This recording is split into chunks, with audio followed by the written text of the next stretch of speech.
Bertemu kembali dalam pembelajaran hukum kelembagaan negara. Dan pada kesempatan kali ini kita akan membahas mengenai lembaga negara independen. Isu ini sudah menarik perhatian bagi terutama sarjana hukum tata negara di Indonesia, yang nampak dari beberapa publikasi yang menulis topik itu. Istilah yang digunakan adalah lembaga negara independen, atau kadang-kadang disebut juga Komisi Negara Independen. Tetapi dalam kajian lain juga digunakan istilah lembaga negara non-struktural. Akan tetapi dalam pembahasan kita kali ini digunakan istilah lembaga negara independen. Penataan dan fungsi organisasi sejak era tahun 80-an, terutama di lingkungan negara kerjasama ekonomi dan pembangunan, telah mengalami pergeseran yang besar. Salah satu tren yang paling dominan dalam organisasi publik di negara-negara tersebut adalah pergeseran dari urusan publik yang terpusat dan terkonsolidasi menuju ke urusan publik yang terdesentralisasi dan bersifat otonom. Sistem administrasi publik kemudian dipisah dan dipencarkan menjadi berbagai jenis organisasi otonom atau institusi yang independen, yang biasa diistilahkan dengan lembaga negara independen.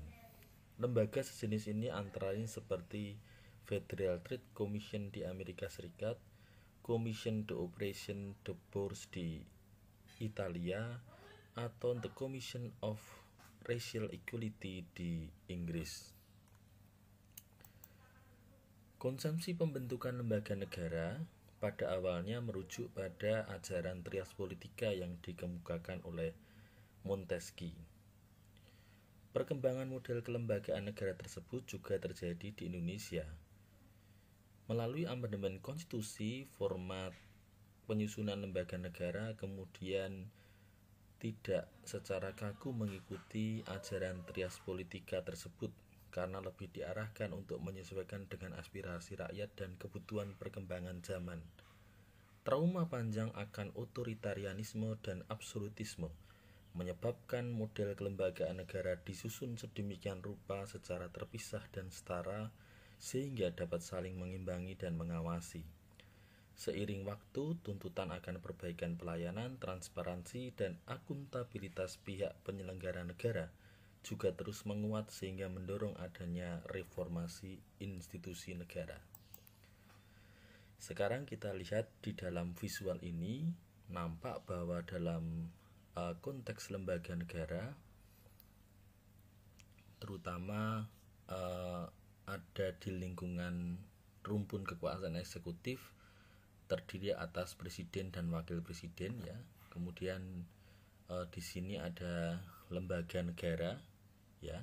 Ini maksudnya bersama-sama presiden dan wakil presiden untuk menunjuk lembaga negara yang dibentuk oleh undang-undang dasar, disebut dalam undang-undang dasar dan diberikan kewenangannya dalam undang-undang dasar, atau kemarin pada tatap muka kedua kita sebut sebagai lembaga tinggi negara. Nah, di bawah presiden itu ada kementerian, ya. Kemudian di samping kementerian ada lembaga pemerintah non kementerian. Ini bukan lembaga negara independen, ya. Lembaga pemerintah non kementerian ini yang jumlahnya 28 itu menunjuk pada lembaga-lembaga yang di luar kementerian, ya. Misalnya Badan Pertanahan Nasional, Badan Arsip Nasional, dan seterusnya. Kemudian ada alat negara, ya, yang berhubungan langsung dengan presiden, yaitu TNI, BIN, Polri, dan Kejaksaan. Nah, di mana posisi lembaga non struktural itu ada di sini, ya. Jumlahnya sekarang ada 135, lebih kurang, ya. Nanti kita review lagi karena Presiden Jokowi selama 10 tahun kepresidenan itu telah mencoba untuk melakukan evaluasi dan penghapusan lembaga-lembaga negara non struktural ini. Kemudian kenapa letaknya di sini? Karena dia sesungguhnya bagian dari penyelenggaraan pemerintahan rumpun eksekutif. tetapi tidak sama dengan lembaga-lembaga, kementerian, dan alat negara yang berada di bawah presiden. Nanti akan kita lihat langsung ciri-cirinya. Kemudian ada lembaga penyiaran publik, itu ada dua, yaitu RRI dan TVRI.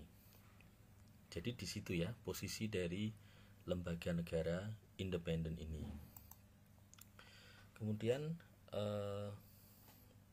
teori kelembagaan negara pasca amandemen itu merujuk pada cakupan yang lebih luas lagi, karena kemudian di dalam praktek nama dari lembaga negara independen ini bisa bermacam-macam. Ada yang menggunakan nama komisi ya, seperti Komisi Pemberantasan Korupsi, Komisi Pemilihan Umum, ada yang namanya komite, ada yang menggunakan nama dewan, ada yang menggunakan nama lembaga, ada yang menggunakan nama badan, tim, dan nama-nama lain. Kemudian ini adalah lembaga negara independen yang tidak diatur di dalam Undang-Undang Dasar yang dibentuk dengan ketentuan undang-undang. Silahkan disimak ya.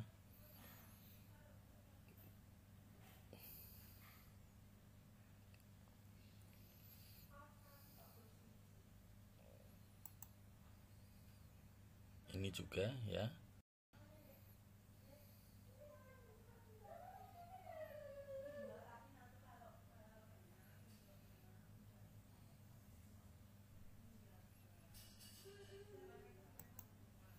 Ini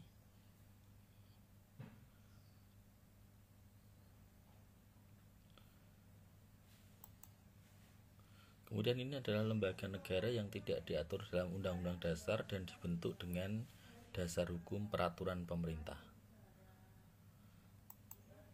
Ini adalah lembaga negara yang tidak diatur dalam Undang-Undang Dasar tetapi dibentuk berdasarkan keputusan presiden.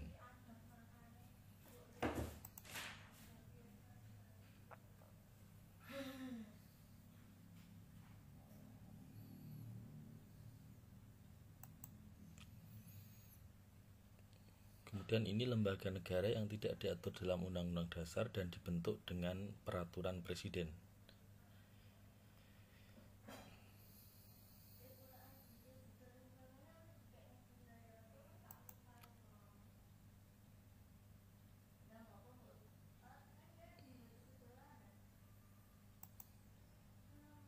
Jadi kalau direkapitulasi kondisinya seperti ini. Bentuk lembaga negara itu ada yang diberi nama dewan, badan, lembaga, dan komisi, atau bentuk-bentuk yang lainnya ya.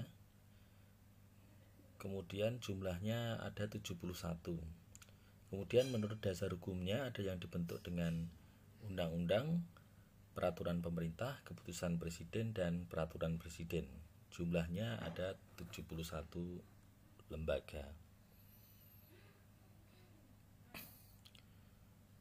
Apa yang dilakukan Presiden Jokowi sehubungan dengan lembaga-lembaga negara independen tersebut?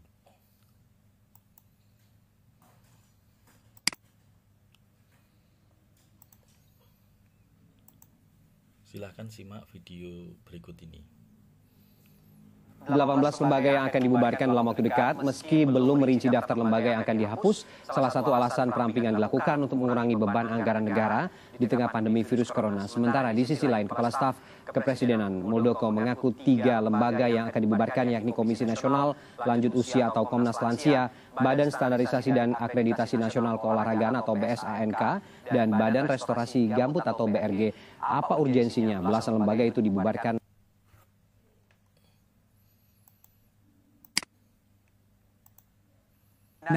Jadi tentunya Presiden Joko Widodo mewacanakan untuk membubarkan lembaga negara di depan menteri-menterinya kala rapat kabinet 18 Juni lalu. Saat itu Presiden kecewa dengan kinerja para menteri yang dinilai tak punya progres kemajuan tentunya yang signifikan untuk menangani COVID-19. Tapi Pak Jokowi tidak merinci lembaga seperti apa yang akan dibubarkan. Kata Pak Jokowi, semakin ramping organisasi ya kosnya kan bisa semakin kita kembalikan. Anggaran biaya kalaupun kita bisa kembalikan ke kementerian atau menteri, ke dirjen, direktorat, direktur, kenapa kita harus pakai badan-badan itu lagi atau ke komisi-komisi itu lagi. Jadi pembubaran lembaga-lembaga yang tidak bermanfaat juga sebenarnya pernah diucapkan oleh Pak Jokowi pas menang Pilpres 2019 lalu. Di pidato kemenangannya yang bertajuk Visi Indonesia Maju.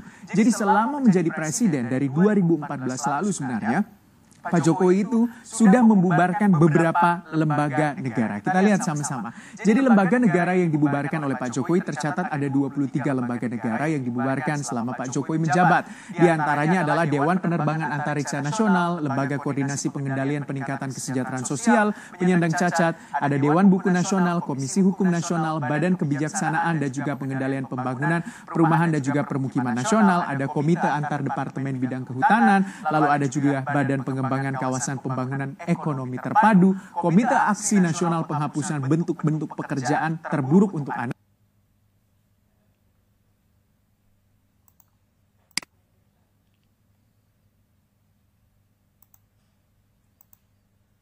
membentuk sejumlah lembaga negara. Di antaranya adalah Badan Keamanan Laut atau Bakamla di tahun 2014, Kantor Staf Presiden atau KSP di tahun 2015, Badan Restorasi Gambut di tahun 2016, lalu ada Komite Ekonomi dan Industri Nasional di tahun 2016, ada Satgas Saber Pungli di tahun 2016, lalu Badan Peningkatan Penyelenggaraan Sistem Penyediaan Air Minum di 2016, Komite Nasional Keuangan Syariah di 2016, ada UKP Pembinaan Ideologi Pancasila yang dulu juga sempat menjadi sorotan begitu soal gajinya, lalu ada juga Badan Siber dan juga Sandi Negara di tahun 2017. Tapi pertanyaannya, lembaga mana lagi nih yang akan di-cut atau dihilangkan sama Pak Jokowi? Kita lihat sama-sama. Jadi menurut Pak Muldoko sebagai Kepala Kantor Staf Presiden, maksud Pak Jokowi untuk menyederhanakan birokrasi adalah pemerintah memikirkan struktur organisasi yang dibuat harus efektif. Pertama, harus memiliki fleksibilitas tinggi. Yang kedua, harus adaptif. Dan yang ketiga, bersifat sederhana. Supaya kalau punya karakter, akan memiliki kecepatan yang tinggi. Jadi menurut Pak Muldoko, yang akan menjadi concern dari Kementerian Pan-RB atau Kemenpan-RB untuk dievaluasi atau di-cut adalah lembaga-lembaga yang berbentuk komisi yang berdiri berdasarkan PP dan juga Perpres. Kalau KSP gimana Pak Muldoko? Kan dibentuknya lewat Perpres dan juga tentunya Perpres nomor 83 tahun 2019 ya. Cuma Pak Jokowi yang jadi memang sebetulnya kalau dilihat dari segi administrasi publik dan kemudian dianutnya doktrin welfare state atau negara kesejahteraan, maka ketiga organ negara sederhana versi Montesquieu itu kemudian berkembang menjadi lembaga-lembaga negara baru. Konsep welfare state ini kemudian memaksa pemerintah untuk melakukan intervensi dalam semua aspek kehidupan masyarakat untuk mencapai kemajuan bangsa. Dan konsekuensinya adalah bertumbuhnya kapasitas birokrasi dan juga lembaga-lembaga negara independen. Kemudian ciri lembaga negara independen ini apa? Terutama ini adalah lembaga negara yang dibentuk dengan undang-undang, ya. Jadi bersifat independen dalam arti tidak berada di bawah pengaruh satu organ kekuasaan negara yang utama, menjalankan fungsi pemerintahan yang bersifat eksekutif, legislatif terbatas, bahkan ada yang menjalankan fungsi yudisial sekaligus.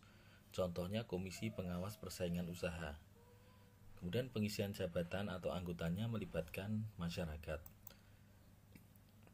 Jadi karena dia sebetulnya untuk menjalankan konstitusi, maka secara teoritis dia termasuk kategori lembaga negara yang independen. Tetapi Undang-Undang Dasar 1945 memang tidak secara tegas mengatur identifikasi persoalan-persoalan apa yang harus dijalankan oleh sebuah lembaga negara independen.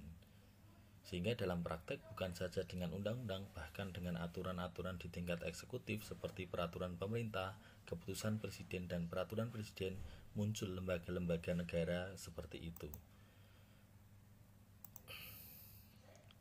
Jadi kemudian kenapa dibentuk lembaga negara independen ya? Yang pertama adalah untuk mendorong transparansi, pemerintahan yang bersih, pemenuhan hak asasi manusia dan pencegahan penyalahgunaan kekuasaan. Pembentukan komisi independen di negara dunia ketiga didorong oleh kenyataan bahwa birokrasi di lingkungan pemerintahan belum memenuhi tuntutan kebutuhan terhadap pelayanan umum dengan standar mutu dan ragam yang semakin meningkat. Kemudian yang ketiga adalah tidak adanya kredibilitas lembaga-lembaga yang telah ada akibat asumsi dan bukti mengenai korupsi yang sulit diberantas. Kemudian yang keempat, tidak independensinya suatu lembaga negara sehingga tidak imun terhadap intervensi sesuatu kekuasaan negara atau kekuasaan lain. Saya kira demikian ya untuk pembahasan mengenai lembaga negara independen, dan kita bisa melanjutkan dengan diskusi dan telaah referensi. Sekian, terima kasih.